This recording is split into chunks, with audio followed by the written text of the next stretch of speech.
ก้านเดือดกันเยอะนะท่านพระคุณเจ้าพระนักจัดการทุกรูปทุกองค์ครับผมจะขอเรียนถามที่นี่และขอถามสดาญาติโยมไปพร้อมๆกันว่า งานวันนี้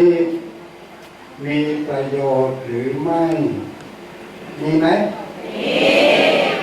มีประโยชน์ไหมมีถ้าจะถามว่าปีหน้าเอามาปากันที่นี่จะได้ไหมได้วันเวลานี้วันที่12วันที่12กรกฎาคมพุทธศักราช2546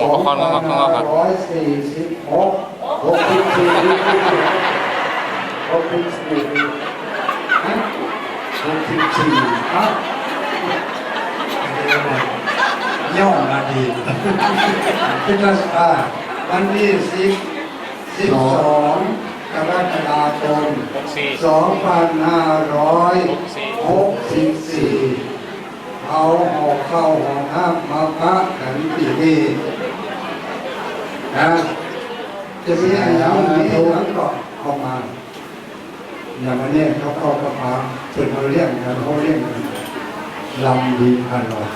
เพราะฉะนั้นปีหน้าเอามาพระกันเนี่ยจะได้มา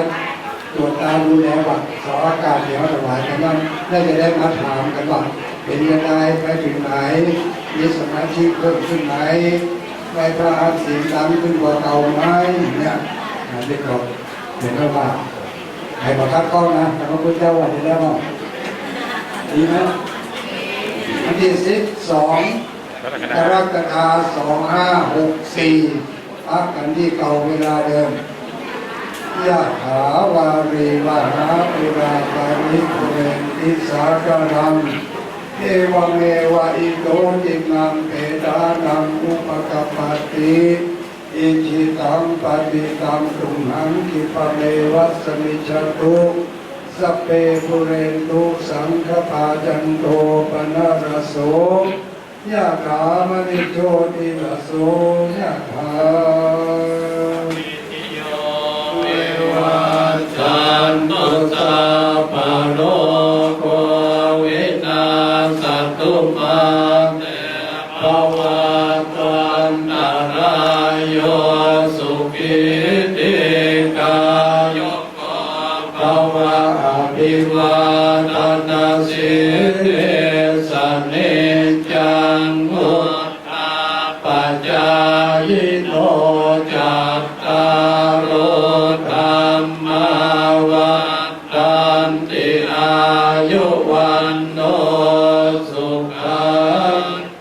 ภาลังอายุวัฏตะโกตันวัตตะโก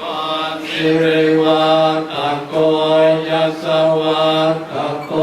ภะละวัตตะโกวันนวัตตะโกสุขวัตตะโกโหตุสัพพะตาทุกขโรกัปยาเวลาโสกาสันตุจุปัตตวาอเนกาอันตรายาปิวินาสันตุจเตจัสสานยเส